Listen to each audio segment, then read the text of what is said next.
All right, welcome back to the deep dive.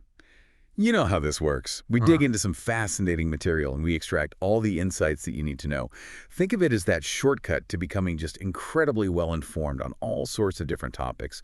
And today, we are taking on a really big one, how to navigate obstacles. Yeah, this is a really interesting topic. I mean, who hasn't, encountered some obstacles in their life, whether it's, the systemic issues like trying to find a job when unemployment's high, or it's more of a personal thing like struggling with a lack of confidence or a fear of public speaking. Yeah. It's something that, we all kind of face at different points. And it's interesting how these very different obstacles often trigger similar responses in us. Yeah, like just that feeling of being stuck, that frustration, the fear. Exactly. Exactly. The kind of response that just makes the situation feel even more difficult. Yeah. But, what if we could see these roadblocks differently? What if instead of dead ends, they were actually kind of like opportunities in disguise? That's a really interesting way to look at it. And, this idea is not new at all. The ancient Stoics, like Marcus Aurelius, they were all about this. Oh, he's one of my favorites. Yeah. Yeah. He had a lot of obstacles in his life, huh? He did. I mean, here he was, this philosopher king, right? Right. And his life was just constant war and plague and betrayals. It was just crisis after crisis. Yeah. But when you read his writings, you see that his mind was actively seeking to find virtue and growth, even in those really dark times. Right. And the writer Matthew Arnold, he observed that Aurelius, rose to these insane demands Yeah. of being, an emperor in these really tough times.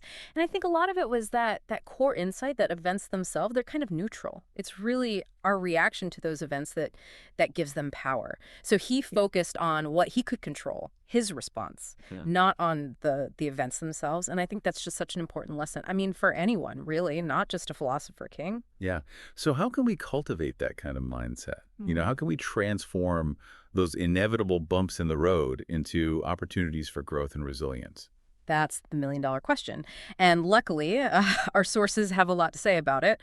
But, it starts with something really fundamental: perception. Okay. Perception is how we see and understand the events that happen around us. It's the meaning we attach to things.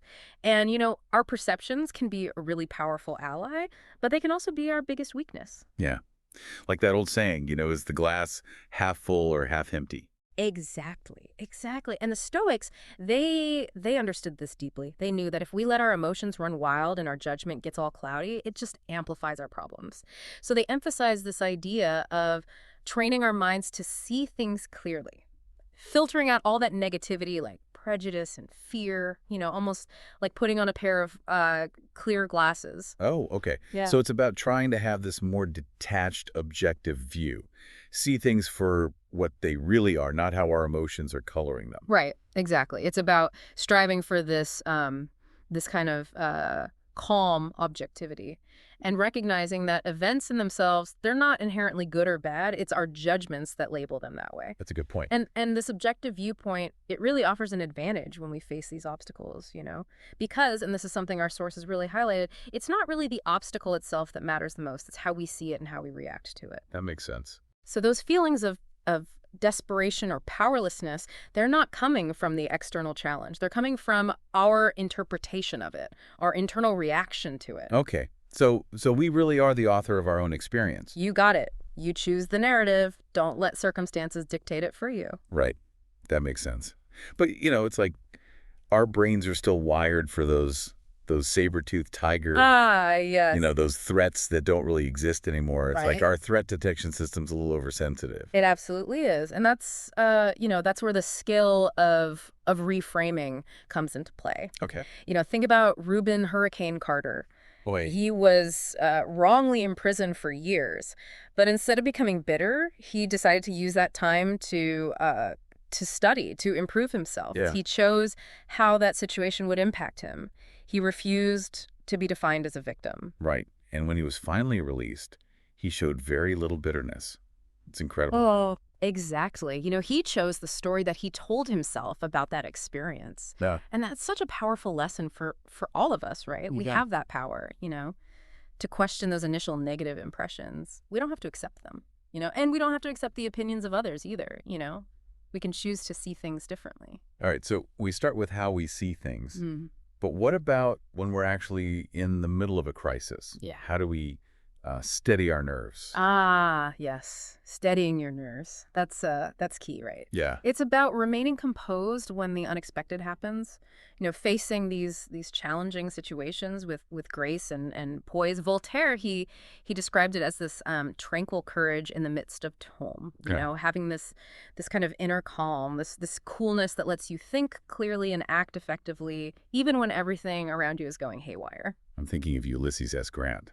Ah, yes. He was known for being just incredibly calm under pressure. Oh, absolutely. I mean, there are all these accounts of him being completely unfazed by really intense danger. Yeah. Like glass shattering around him, or a shell killing the horse next to him, or a steamboat exploding nearby. Wow. I mean, you can imagine the chaos. But throughout it all, Grant's focus remained just absolutely steady. He didn't panic. He didn't lose his cool. He just continued doing what needed to be done. It's amazing. It is. And what's really interesting is that nerve isn't, about not feeling fear. It's about this conscious defiance, this control over your fear. Okay. It's refusing to let yourself be intimidated or overwhelmed. It's accepting responsibility without getting all shaken up. It's like almost like an inner resilience. It is. That allows you to just stay focused. Exactly. You don't have the luxury of being shaken, when there are other people depending on you, or when you have this crucial task that requires your full attention and your clear head. So, even seemingly catastrophic events, they don't have to derail you, right? Right. If you can steady your nerves, your reaction is controlled, you're seeing things clearly, and it ensures that they remain manageable challenges, not insurmountable obstacles. Okay, so building on that, our sources also talk about controlling your emotions, and that can be a real battle sometimes. Oh, for sure. It's a constant practice. It's like think about astronaut training. Okay. A core element of that is learning to manage panic. Because panic, it just leads to mistakes, irrational decisions, you abandon the plan. It's this purely reactive state, driven by this primal fear, Right. not by logic or strategy.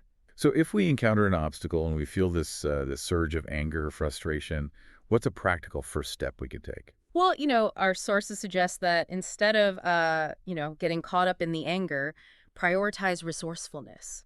So when you feel that anger or that frustration rising, immediately shift your focus to problem solving. Okay. Ask yourself, what resources are available to me? What concrete actions can I take right now? And another thing they recommend is engaging in this internal dialogue. Question the intensity of those emotions.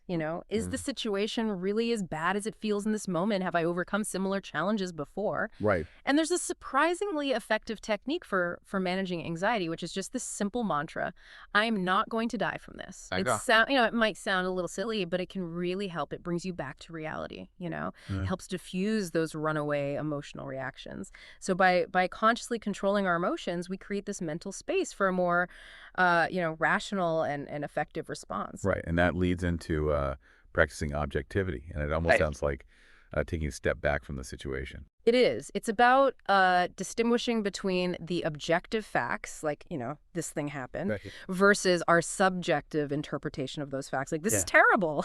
Okay. And the legendary samurai Miyamoto Musashi, he talked about this. He talked about the difference between the perceiving eye, which is kind of weak and clouded by emotions, and the observing eye, which is strong and sees things as they really are. Okay, so it's like try to look at the situation without those pre-existing biases or emotional filters. Exactly. And, how often do we create our own problems by imposing judgments on things that we can't control? Right. Yeah. We see what we expect to see or what we think should be there rather than what's actually happening. So by steadying our nerves and managing our emotions, we can engage that observing eye. Mm-hmm. And we can get a much clearer understanding of what we're actually facing. Our brains are wired to jump from impression to perception to action very quickly. Like an army reacting to a fleeting rumor. But we do have this capacity to question that immediate impulse, to examine the situation before we react. And this is where, mental discipline comes in, like in martial arts training. Oh, okay. It allows us to pause, to observe, and then to choose our response deliberately instead of just reacting blindly. So, perspective is everything, right? Yeah. It shapes how we see the obstacle, and it shapes how we act. Okay, so a really fundamental question is it up to you? Mm-hmm. What can we actually influence when we're facing a challenge? Yeah. And this is where the Stoic concept of the dichotomy of control is so helpful. It's about, dividing things up into what we can control and what we can't. Oh. So what is within our power to control? Yeah. Our thoughts, our judgments, our actions, Right. and what is not within our control? Yeah. External events, other people's opinions. And the Stoics, they believed that true good and bad, it resides in our choices, in our responses, not in the events themselves. So, for a leader, especially, understanding this distinction, it's key to effective action and to maintaining inner peace. Right, and focusing on what is possible, even when the situation seems hopeless, that can be so empowering. It absolutely can be. Think about Tommy John, the baseball pitcher. He had this terrible arm injury, and at the time it was often, a career-ending injury. Right. But he refused to accept that. He and his doctor, they pioneered this revolutionary surgery. And against all odds, he came back and he played for many more seasons. He focused on what he could do, not on what seemed impossible. Right. He reminds me of Steve Jobs, too, and his almost defiant belief that he could overcome any limitation. Ah, yes. Steve Jobs. He had this remarkable ability to shape reality through his vision and his relentless effort. He had very little patience for it can't be done attitudes. And, the development of the original Macintosh, the creation of the specialized glass for the iPhone, these were achieved by pushing far beyond what most people thought was possible. Right. His view of reality was that it was malleable. And he combined that with an incredibly intense work ethic. And it shows the power of just refusing to be limited by, these perceived limitations. It's a great counterpoint to being overly realistic. Right. Because our own doubts, they can become self-fulfilling prophecies. They can limit what we even attempt. Right. It's almost like General Eisenhower during the Battle of the Bulge. Yeah. He was faced with this massive German offensive. Right.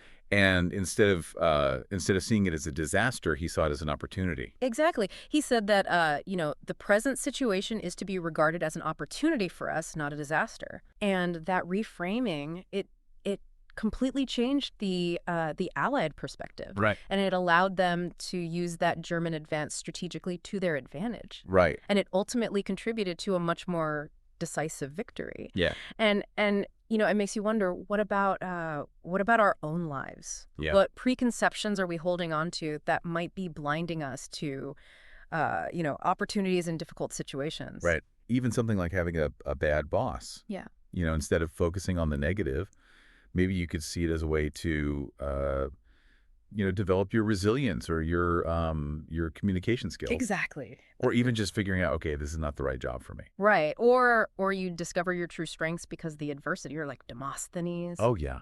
He's a great example. Yeah. He lost his inheritance. He had a speech impediment, but he went on to become one of the greatest orators in history. He did. And he was relentless. His motto was action, action, action. And he just attacked those challenges head on. And that stands in such stark contrast to our tendency to, procrastinate or avoid taking action when we're facing problems, like somehow we're just hoping they'll magically disappear. Right. But the truth is, no one is coming to save us. We have to take ownership of our challenges and meet them head on with the right kind of action. Right. And that takes energy. It takes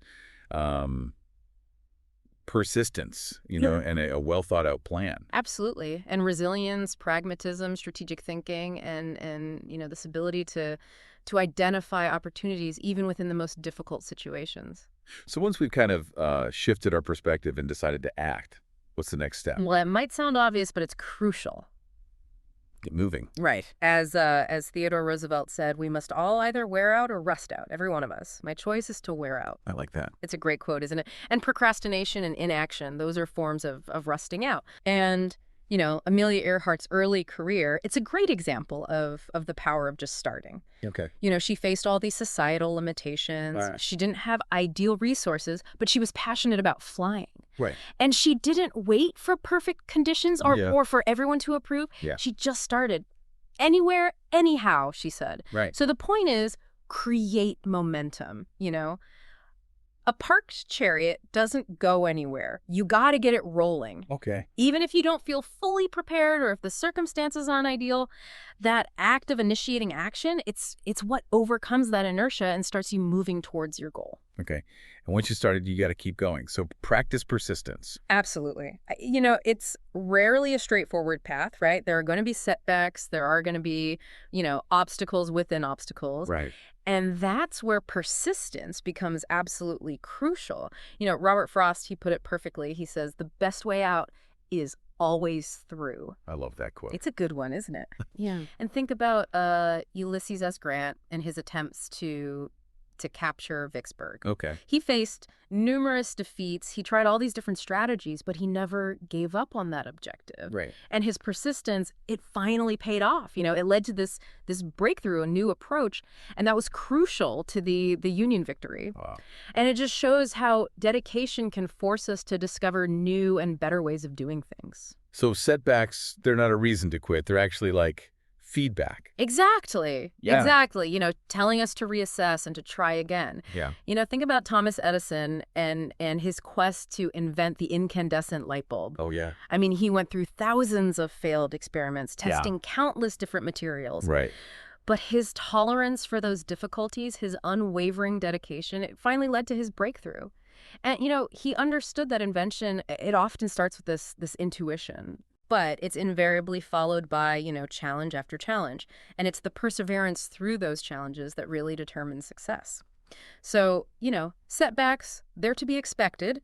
We shouldn't see them as reasons to give up, Right. but rather as opportunities to learn and to refine our approach. Right. And remember, energy is a renewable resource. Right. So instead of dwelling on failures, focus on identifying the weak points. Right. And exploring every possibility. And in the business world, this is often seen in the idea of failing cheaply and quickly.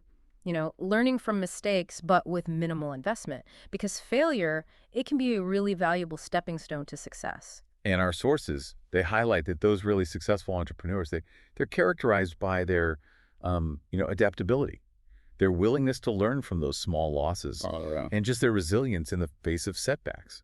That's right. They're not, they're not rigidly attached to one single approach. They're not afraid to take calculated risks. And they get back in the game after a setback. They understand that failure is just part of the, the process of innovation. Right. It's like, the Allied forces in North Africa. They chose to engage the Germans in this less advantageous battlefield early in the campaign. Yeah, they did. And they accepted those early defeats as a learning experience. They did. As a way to figure out the enemy's tactics. It was a long-term perspective. Right. It was a willingness to learn through, through those early setbacks. And that paved the way for later victories. Exactly. And this kind of connects to, Nick Saban's process in football. Okay. Where you focus very intently on the immediate play. Right. You break down these larger goals into smaller steps. Right. And you strive for excellence in each one of those small tasks. You're not just fixated on that distant championship. Right. It's like, if you're pinned in Brazilian jiu-jitsu, panicking, thrashing around, it rarely works. The process is about staying calm, right, conserving your energy, and methodically working to create small openings to escape. Right. And it's like that in so many areas of life, Right. And it's interesting how even individuals who embrace those seemingly menial tasks, like Andrew Johnson and James Garfield, they really excelled. They did. And their dedication to those, humble beginnings, whether it was tailoring or janitorial work, it just shows that every task is an opportunity. Right. To learn, to be disciplined, to take pride in your work. Right. And, Andrew Carnegie said that those early experiences often introduce us to the broom. It's about approaching any task with hard work and honesty and a willingness to help others, regardless of, whether you're getting recognized or rewarded right away. It's understanding that how you do anything is how you can do everything. So that leads to this idea that, what's right is what works. That's right. It's about pragmatism, Yeah. Effectiveness above all else. Marcus Aurelius, he offered this really straightforward piece of wisdom. He said, "The cucumber is bitter. Then throw it out. There are brambles in the path. then go around. That's all you need to know. Right. It's about focusing on what gets you to your goal, even if it means, taking an unconventional route. Right, like the different approaches of, United Fruit and Samuel Zemery's company in South America. Oh, that's a great example. Yeah. United, they had all these resources. Right. And they often relied on, brute force and legal maneuvers to acquire land. Right. But Zemery, he didn't have those advantages. Right. So he used cunning. He used direct action. Right. And a really deep understanding of the local dynamics. He recognized that being the underdog can actually be an advantage because it forces you to be creative, and come up with these more effective, albeit less conventional strategies. Right. And it just shows that sometimes, relying on, established power or just the inertia of past success, it can actually hinder you from, developing more effective, more agile techniques. It's like in martial arts, a smaller, weaker opponent, they don't usually try to overpower a larger opponent directly. They use leverage and technique. They unbalance their opponent. So it's about finding what works in that specific context, not just relying on, established methods. But even with persistence and pragmatism, sometimes things don't go as planned. That's when you need to be able to adapt. Ah, yes. Adaptability. That's essential, isn't it? Marcus Aurelius, he advised that, when life throws you off balance, you should quickly return to your center. Don't let those external events disrupt your inner harmony for too long. Adaptability is about maintaining that inner resilience, while you're also flexibly adjusting to changing realities. Right. It's like the tennis player Arthur Ashe. He had this strategy of deliberately masking his emotions on the court because of, the racial constraints he faced at the time. Right. And it's almost like he used those limitations to his advantage. Exactly, he did. Yeah. And it's kind of like a river adapting to the contours of the land, or water storing energy behind a dam. Oh, okay. Yeah. You use those constraints, they can actually become a source of strength. Right. And then there's Toussaint Louverture, the leader of the Haitian Revolution. He had this remarkable ability to to be fluid in his strategy, to seize opportunities from every obstacle. Right. And that earned him the surname Louverture, which means the opening. He consistently turned these challenges into potential pathways forward. So, it's about having that physical looseness, but also that mental restraint. Okay. So you can recognize and then capitalize on these unexpected opportunities. Because those, unexpected trials, they can often lead to breakthroughs and long-awaited solutions. Remember Napoleon's definition of war? Oh. He said 2 armies. Oh, okay. Right. So, it's about taking the initiative. Don't just react. Look for the opening and then exploit it. Okay. So all of this requires, some serious inner strength. And our sources, they talk about will as this ultimate internal power. Yeah. Will. It's that core strength that's not affected by external events. It's your last resource when you feel like you've lost all control. Right. But true will, it's not about, outward aggression or ambition. It's about humility. It's about resilience. It's about flexibility. And Abraham Lincoln's life, it's a really powerful illustration of this. Right. His personal struggles, they didn't break him. They forged in him these qualities of compassion and patience and this focus on a cause that was larger than himself. Right. And those were the very qualities that he needed to lead the nation through the Civil War. Wow. He truly embodied the Stoic principle of sustain et abstain. Bear and forbear. Right. And his will, it allowed him to remain, steadfast even amidst this incredible pressure and suffering. And it makes you think, what inner strength will be revealed in us when we face our own, intense trials? Right. And it's like Theodore Roosevelt. Ah, yes. He went from being a sickly child to this incredibly vigorous man through sheer determination. He did. He embraced what he called the strenuous life. Right. And the Stoics, they had this practice called premeditatio malorum, which is basically, a pre-mortem. Okay. It's about mentally preparing for potential setbacks. Okay. It's like a mental rehearsal for adversity. And it helps to diminish its emotional impact and prepare us to respond more effectively. Yeah. Seneca, he used the example of planning a trip. Okay. He said, I'm also going to consider what might go wrong. What if I'm shipwrecked? What if I'm robbed? Yeah, right. So you're not surprised when it happens. You've already thought about it. Okay. And then there's the concept of amor fati. Okay.